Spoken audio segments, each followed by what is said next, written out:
Student, welcome to Equator Academy Dehradun. और जैसा कि मैं दोपहर के समय आप लोग के लिए लेक्चर लाता हूं किसके आने वाले आपके कृषि उद्यान पशुपालन या प्रयोगशाला सहायक के लिए, अगर आपने क्या ले रखा है बॉटनी और zoology.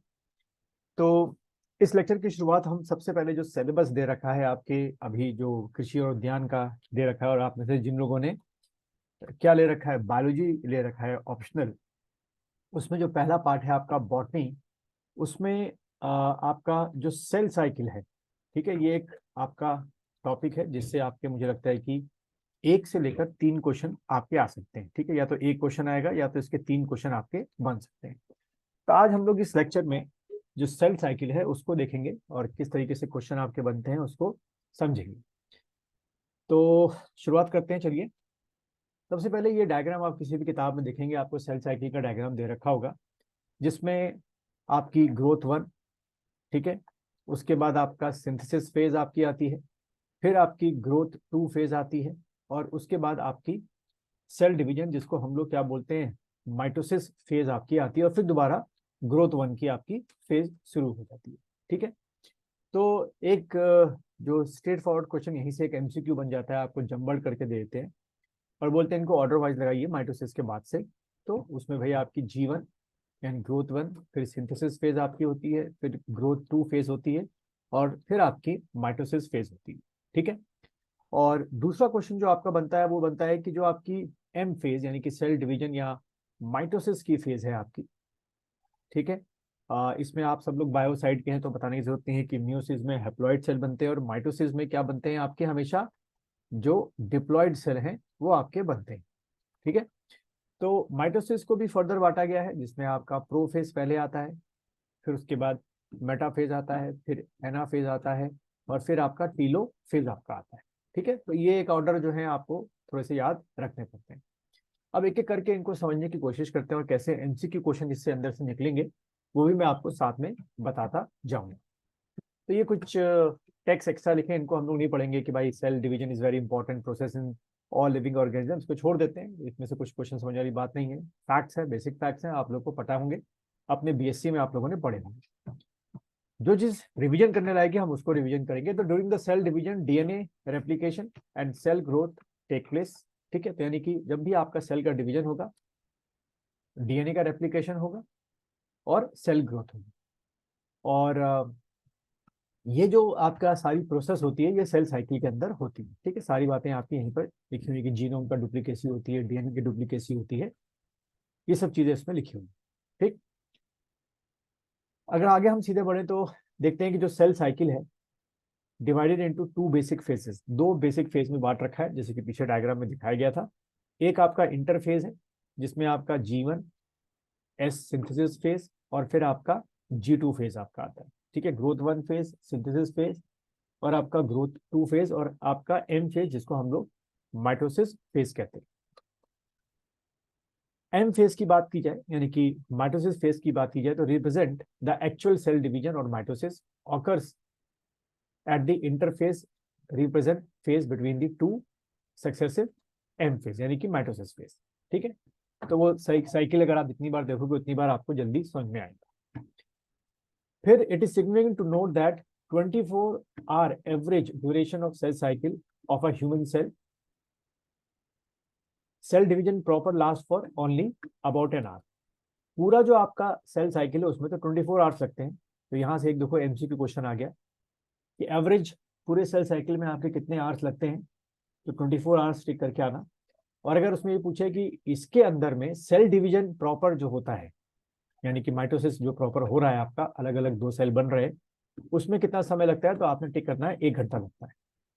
The interface cell cycle के अंदर जो इंटरफेस आपने देखा था डायग्राम में, last more than 95% of the duration of the cell. तो यानी कि आप कह सकते हैं कि 23 घंटे में या 22-23 घंटे में आपका इंटरफेज है और 1 घंटे में आपका माइटोसिस की प्रोसेस हो सकता है। यानी कि माइटोसिस से पहले तैयारी होने में सबसे ज्यादा टाइम लगता है और माइटोसिस में सबसे कम टाइम लगता है। जैसे कि आप लोग तैयारी कर रहे हैं, पूरे 2-3 महीनों की आपकी तैयारी चल रही होती है, जबकि ठीक इसके उल्टा एग्जाम जो है वो आपका 2 घंटे में निपट जाता है। द एम फेज यानी कि mitosis phase start with nuclear division. ठीक है, तो आप लोगों ने ये बेसिक सब पढ़ रखे होंगे कि साइटोप्लाज्म क्या होता है सेल का, न्यूक्लियोप्लाज्म क्या होता है, न्यूक्लियर मेम्ब्रेन क्या होती है, साइटो और सेल मेम्ब्रेन क्या होती है। ठीक है, तो जब ये वर्ड्स मैं बोल रहा हूँ न्यूक्लियर डिवीजन, तो आप ढंग से इसका इमेजिनेशन कर पा रहे होगे कि सेल के अंदर जो आपका न्यूक्लियस है, न्यूक्लियस के अंदर न्यूक्लियर मेम्ब्रेन है, उसमें से आपके डिवीजन होने शुरू होते हैं। Then corresponding to the daughter chromosomes karyokinesis and usually ends with the division of cytoplasm, cytokinesis. तो कैरियोकाइनेसिस क्या हो गया, एक तरीके का न्यूक्लियर डिवीजन हो गया, ये आपके एमसीक्यू में पूछ सकते हैं। और साइटोकाइनेसिस क्या हो गया, साइटोप्लाज्म का डिवीजन हो गया। ठीक है, तो ये दो कीवर्ड्स आपको याद रखने हैं। द इंटरफेस को और क्या कहते हैं, रेस्टिंग फेज भी कहते हैं, जैसे यहाँ पर लिखा हुआ है। एंड इज द टाइम, जो आपका इंटरफेस होता है उसमें क्या होता है, the cell is preparing for division, जो मैं शुरू में आपसे बोल रहा था। But both cell growth and DNA replication in an orderly manner to place in the interphase. And अभी जिस तरह बार बार बोलते आ रहे हैं कि इंटरफेस के 3 फेज, G1, S फेज और G2 फेज, ये हम लोग पढ़ चुके हैं या समझ चुके हैं। अभी G1 फेज के बारे में क्या लिखा हुआ है, जो सबसे पहला आपका ग्रोथ, जो ग्रोथ 1 है, corresponding to the interval between the mitosis and initiation of DNA replication। ठीक है, यानी कि हमने अभी जो डायग्राम है उसमें माइटोसिस हो चुका था, G1 फेज, और S सिंथेसिस के बीच का प्रोसेस G1 ग्रोथ हो रहा है।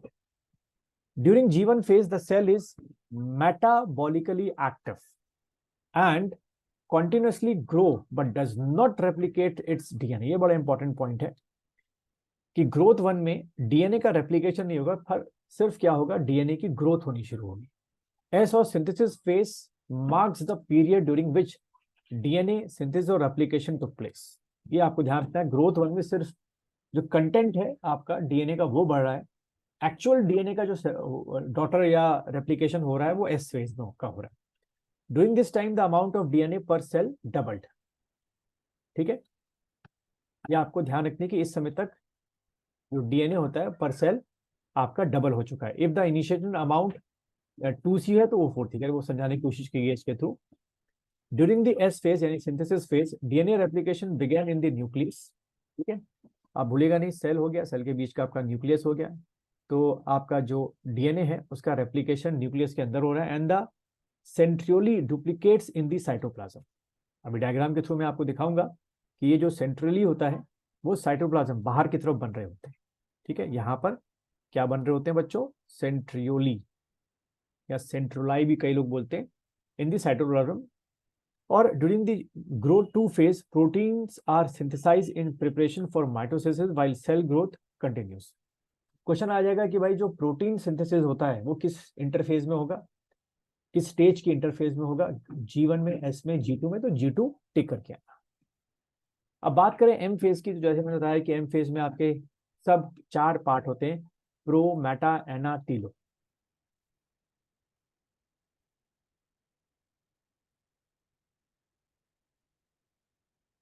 तो इसमें सबसे पहला हम लोग बच्चों क्या लेते हैं, प्रोफेज लेते हैं, जो सबसे पहला फेज है। और राइट हैंड साइड पे जैसे कि आप इसका इमेज या डायग्राम देख रहे हैं, तो प्रोफेज में आपको मान के चलना है डीएनए कंटेंट डबल हो चुका है, उसके बाद 2 डीएनए आपके बन चुके हैं, एक का 2 हो चुके हैं, यानी कि डॉटर डीएनए 2 बन चुके हैं आपके। अब देखिए क्या लिखा हुआ है, prophase which is the first stage of karyokinesis follow the SN G2 phase है, उसी चीज को बार बार रिपीट कर रहे हैं। Prophase is marked by the initiation of condensation of chromosomal material took place. Question कैसे आएगा एमसीक्यू में कि कंडेंसेशन ऑफ क्रोमोसोम किस माइटोसिस फेज में होता है, तो आपने टिक करना है प्रोफेज, आपके जो फेज है उसमें आपका कंडेंसेशन ऑफ क्रोमोसोम्स होता है। The chromosome material becomes untangled during the process of chromatin condensation, यानी कि क्रोमैटिन कंडेंसेशन भी कहाँ आपको मिलेगा, प्रोफेज में मिलेगा। द सेंट्रोसोम, अगर आप डायग्राम की तरफ देखें तो आपको सेंट्रोसोम या आपने क्रोमोसोम पढ़ा होगा, तो ये बिल्कुल बीच का आपका ये क्या हो गया, सेंट्रोसोम हो गया, यानी कि कुछ इस तरीके का अगर आपका क्रोमोसोम है तो बिल्कुल बीच में आपके क्या हो गए, सेंट्रोसोम हो गए। ठीक है, यहाँ पे इस तरीके से सेंट्रोसोम को दिखाया गया है। तो centrosome which had undergone duplication during the S phase now begin to move towards the opposite pole of the cell. तभी तो क्या होगा बच्चों, दोनों जो आपके क्रोमोसोम्स होंगे सेपरेट होंगे एक दूसरे से, जो सिंथेसाइज हुए हैं। The completion of prophase can दस मार्क्ड बाय फॉलोइंग कैरेक्टर्स। क्या क्या कैरेक्टर्स हो रहे हैं प्रोफेज में? क्रोमोसोमल मटेरियल कंडेंस, ठीक है, चलो बढ़िया। Chromosomes are seen to be compose, condensation हो जाते हैं। देन उसके बाद two chromatids attach together as centrosome, ये आपके टू क्रोमैटिड्स हैं। Centrosome which has undergone duplication during interphase, यानी कि सिंथेसिस फेज में, begin to move toward the opposite pole of the cell. एक इधर की तरफ बढ़ेगा, एक इधर की तरफ बढ़ेगा, opposite pole of the cell. And two asters together with spindle fibre form mitotic apparatus, यानी कि आपका प्रोफेज में आपको और क्या मिल रहा है? आपको माइटोटिक एपरेटस भी मिल रहा है, ठीक है। तो ये कुछ चेंजेस हो रहे हैं लगातार आपके सेल में। फिर cell at the end of prophase, जब खत्म होने को लगभग हो रहा होता है, viewed under the microscope या electronic microscope, do not show Golgi complex, endoplasmic reticulum, nucleolus and nuclear envelope। यानी कि प्रोफेज के खत्म होते होते आपके जो सेल ऑर्गन्स हैं काफी हद तक वो डिसअपियर्स हो चुके होते हैं। अब दोबारा अपियरिंग इनके नए डॉटर सेल में आपकी होगी। अब आते हैं हम लोग किसमें? मेटाफेज में आते हैं, जो कि सामने आपको दिख रहा है मेटाफेज। तो मेटाफेज में देखिए क्या लिखा हुआ है, the complete disintegration of nuclear envelope marks the start of second phase mitosis called metaphase। यानी कि जो न्यूक्लियस के चारों ओर आपका न्यूक्लियर एनवेलप होता है वो डिसअपियर हो चुका होता है, यानी कि मेटाफेज शुरू हो चुका है। तो ये एमसीक्यू में पूछ सकते हैं कि मेटाफेज की शुरुआत किस चीज से मानी जाती है? तो आपने टिक करना है भाई, disappearing of the nuclear envelope. Hence chromosomes are spread through the cytoplasm of the cell। जो क्रोमोसोम अभी तक बच्चों कहां तक सीमित थे, कहां तक लिमिटेड थे? न्यूक्लियस तक सीमित थे। अब वो पूरे साइटोप्लाज्म में फैल चुके होते हैं, जैसे कि आपको सामने एक लाइन में दिख रहा है कि इस तरीके से इनकी एक लाइनिंग जो है वो मेटाफेज में हो जाती है। By this stage condensation of chromosomes is completed as they can observe clearly under the microscope. और सबसे अच्छी स्टडी भी कहते हैं क्रोमोसोम की मेटाफेज के दौर में ही की जाती है, ये आपको ध्यान में रखना है। At this stage, metaphase chromosomes is made up of two sister chromatids। ये जो आपके देख रहे हैं टू सिस्टर क्रोमैटिड्स, एक सिस्टर दो ऐसे करके two sister chromatids which are held together by centromere। ठीक है, सेंट्रोमियर से आपस में जुड़े। कुछ इस तरीके से आप लोग देखें, आप में से जो ने बीएससी ढंग से पढ़ी होगी भाई पता होगा, ये दो सिस्टर क्रोमैटिड्स हो गए और ये आपके सेंट्रोमियर हो गए, इससे दोनों आपके एक साथ बंधे हुए हैं। Small disc shaped structure of the surface of the centromere are called kinetochores. यहीं पे आपको क्या मिलेगा? काइनेटोकोरस आपको मिलेगा। This structure serve as a site of attachment to spindle fibre. Spindle fibre कहाँ गए भाई? ये देखो ना, स्पिंडल फाइबर बन रहे हैं, ये ही काइनेटोस्पोर को पकड़ेंगे और अपनी ओर फिर क्या करेंगे? खींचना शुरू करेंगे, एक तरीके से हैंगर टाइप का आप मान के चलो, कांटा टाइप का। Hence the metaphase is characterized by all the chromosomes coming line to equator, जैसे कि आप देख रहे हैं कि इक्वेटर लाइन में आ गए हैं, with one chromatid or each chromosome connected by kinetospore। आपको एक इमेजिनेशन करनी है कि ये आपका क्रोमैटिड है ऐसे करके, ठीक है, और ये इसी के अंदर क्या है? आपका काइनेटोकोर की रिंग है, और यहीं पे आपका जो ये स्पिंडल फाइबर है इससे जुड़ेगा और फिर इसको अपनी तरफ क्या करेगा? पुल करेगा। The plane of alignment of chromosome at metaphase referred as metaphase plate. Question फिर से आ गया, मेटाफेज प्लेट कहाँ मिलेगा आपको? और डायग्राम में भी आपको दिख रहा है, तो आप मेटाफेज करके आएंगे। देन अगर हम सम अप करके देखें तो spindle fibre attach to kinetochore, ये किसमें हो रहा है? Chromosome move to spindle equator, जैसे कि आपको दिख रहा है बीच में आ गए, and get aligned, and then जो स्पिंडल फाइबर्स है वो इनसे आके इनको एक तरीके से अटैच हो जाए कि भाई आप क्या करेंगे? अपनी तरफ खींचना शुरू करेंगे। फिर आता है आपका थर्ड फेज यानी कि एनाफेज। तो जैसे कि आप देख रहे हैं ये दोनों आपकी जो सिस्टर क्रोमैटिड्स हैं ये आपके क्या है? काइनेटोकोर है, इनसे स्पिंडल फाइबर जुड़ा है। अब ये दोनों अपोजिट डायरेक्शन में क्या करेंगे? इनको खींचना शुरू करेंगे। तो इसमें देखो सेंट्रोस्पोर स्प्लिट एंड क्रोमैटिड सेपरेट, तो ये इधर की तरफ जा रहा है नए सेल की तरफ, क्योंकि अब एक सेल यहाँ बनेगा, एक सेल आपका यहाँ बनेगा, and chromatid move toward the opposite pole, जैसे कि आपको डायग्राम में दिख रहा है। तो यहां से क्वेश्चन क्या बन सकता है एमसीक्यू के लिए कि जो आपका स्प्लिटिंग शुरू होती है सेंट्रोमियर की, centromere split and chromatid separates, वो किस फेज में होती है? तो एनाफेज टिक करके आना। और सबसे आखिरी का आपका टीलोफेज आ गया at the beginning of final stage of karyokinesis, यानी कि telophase the chromosome that have reached their respective poles decondense, पहले कंडेंस से अब डीकंडेंस होंगे दोबारा, एंड लूज देयर इंडिविजुअलिटी, ठीक है। And this is stage which shows that chromosomes cluster at opposite spindle fibres या poles and their identity is lost. और उसके बाद न्यूक्लियर एनवेलप डेवलप्ड, फिर से ये देखो न्यूक्लियर एनवेलप आपके आ गए दोबारा से, दोनों सेलों में डॉटर सेल में क्या आ गए, न्यूक्लियर एनवेलप आ गए। और फिर से आपके जो बाकी के जो गोल्जी क्या थे, मतलब जो सेल ऑर्गन से वो डेवलप होना शुरू हुए।